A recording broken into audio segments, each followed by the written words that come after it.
Ruby Rose membuat beberapa tweet menarik yang membuat semua orang bertanya-tanya apakah dia sedang menaungi Hailey Bailey atau tidak. Jadi, belum lama ini, Ruby Rose mencuit sambil bertanya-tanya mengapa dia masih lajang. Misalnya, dia terlihat tampan, dia punya uang sendiri dan mengapa dia masih lajang. Dan banyak orang merasa dia lajang karena kita tahu apa yang dia lakukan. Dia suka melakukan hal-hal yang tidak senonoh dan dia mengambil banyak foto dan video. Tapi bagaimanapun, kembali ke topik. Jadi, Ruby Rose mencuit dan berkata, saya lebih suka sendiri daripada berurusan dengan hal-hal yang tidak senonoh. Dan disinilah orang-orang mengira dia bersikap tidak senonoh terhadap Hailey Bailey. Dia berkata, saya seorang yang cerdas, cantik, multijutawan, dan saya sangat mencintai diri saya sendiri, jadi saya tidak akan tahan dengan hal-hal yang tidak senonoh. Kalian semua tetaplah bersama ninja penipu malam kalian dan beri mereka hadiah berupa bayi. Tapi tidak ada yang tidak senonoh.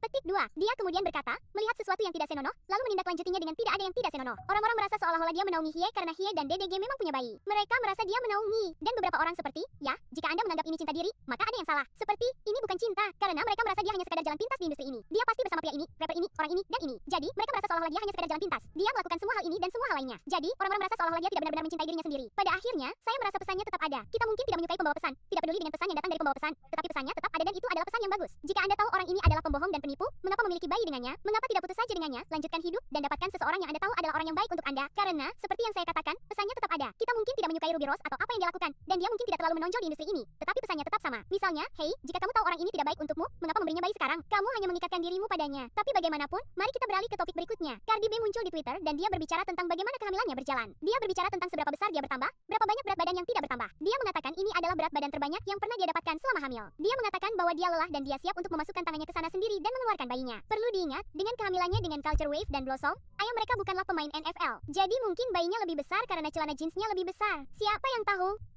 Tapi kalian teruskan saja dan dengarkan apa yang dikatakan Cardi B memasukkan tanganku ke dalam vaginaku, memegang kepalanya, dan mengeluarkannya sendiri. Karena aku putus asa seperti itu, dan aku tidak pernah sebesar ini. Sial, hamil di usia segini agak berbahaya karena sialnya, aku belum pernah sebesar ini. Berat badanku tidak pernah 164 pon dan aku masih punya waktu. Tapi aku hanya ingin mengatakan ini. Secara mental aku dalam kondisi yang baik dan aku sangat cemas, bukan cemas, tapi rasanya aku tidak sabar. Aku tidak sabar untuk melahirkan karena aku punya jadwal yang sangat ketat. Kau lihat bagaimana aku punya jadwal yang ketat saat aku melakukan roll out. Ya, sama seperti itulah yang akan kulakukan saat melahirkan. Aku ingin menjadi wanita nakal.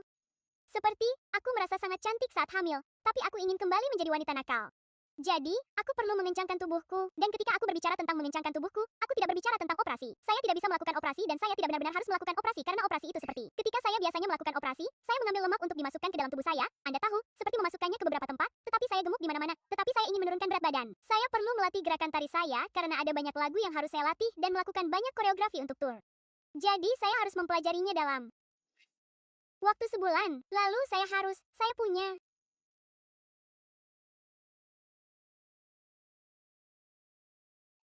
pertunjukan lain maksud saya selain Arab Saudi, yang sudah kalian ketahui.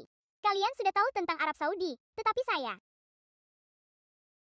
memiliki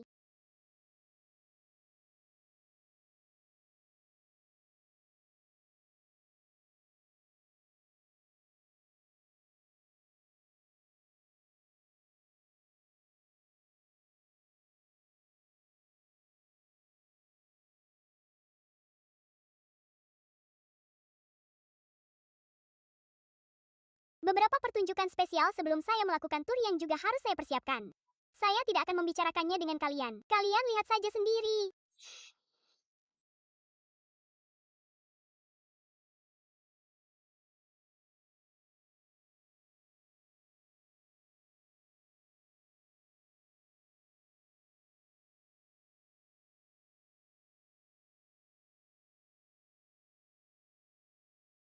Jadi, saya harus bersiap untuk itu. Dan saya hanya ingin menjadi wanita paling keren. Dan menjadi wanita paling nakal itu butuh banyak disiplin dan banyak olahraga, banyak pijat, banyak terapi lampu merah. Dan aku nggak sabar untuk mulai melakukan semua itu. Dan aku nggak sabar untuk kembali ke lapangan. Dan aku ingin bekerja di administrasi musik baru. Tapi kalian nggak peduli. Yang kalian pedulikan cuma aku panggil mereka Trump. Atau yang kalian pedulikan cuma, kalian tahu, semua orang selalu punya pidato di teleprompter. Teleprompterku nggak berfungsi. Jadi, syukurlah aku tulis pidatoku di ponselku. Tapi apapun yang kukatakan, aku serius. Apapun yang kutulis di ponselku, aku melakukan riset tentang itu supaya aku bisa membagikannya ke seluruh dunia. Dan tahu nggak, entah aku punya aksen atau tidak, itu jadi viral. Dan ya, kalian nggak peduli dengan apa yang kukatakan. Kalian cuma peduli denganku yang bilang udang. Sampai hari ini, para jalang mencoba melucu dengan menggunakan omong kosong itu untuk melawanku. Tapi coba tebak, apa yang kukatakan lebih besar daripada aku mengatakan udang. Dan sekarang, kalian para bajingan tidak punya kupon makanan. Dan Thanksgiving bulan depan. Dan aku mengerti mengapa orang-orang begitu putus asa. Aku mengerti mengapa orang-orang begitu putus asa dan mereka ingin memilih partai yang berbeda karena pemerintahan Joe Biden, mereka membuat banyak janji yang tidak mereka tepati. Namun, kalian tidak mengalami hal seperti ini. Dan ketika kalian berkata seperti, makanlah orang kaya dan ini menguntungkan orang kaya dan semua omong kosong itu mungkin menguntungkan orang kaya, pemerintahan ini. Tetapi orang kaya seperti apa? Kalian tahu apa yang kukatakan? Orang kaya seperti apa? Bukan orang kaya sebagai dokter. Bukan orang kaya sebagai penghibur karena dan itu seperti, ya, apa maksudmu? Nah, sebenarnya itu hanya menguntungkan miliarder karena kecuali Anda memiliki sejumlah uang dan sejumlah perusahaan tertentu, saat itulah Anda mendapatkan keringanan pajak dan hal-hal seperti itu. Seperti saya, misalnya, Anda akan menganggap saya kaya, bukan. Seperti saya seorang jutawan, bukan. Namun, pajak hidup menjadi tinggi untuk setiap hal. Semuanya menjadi tinggi. Seperti saya memesan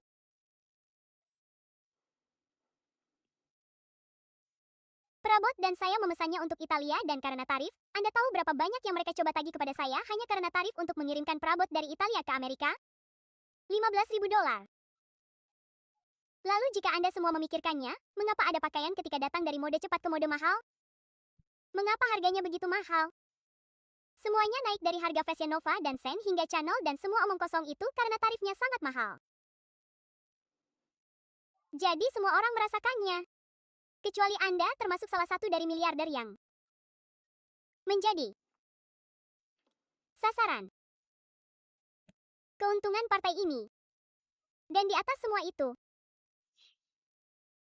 Partai Republik senang mencari kambing hitam. Dan kambing hitam dari apa yang telah kita alami selama 4 tahun terakhir adalah para imigran. Para imigran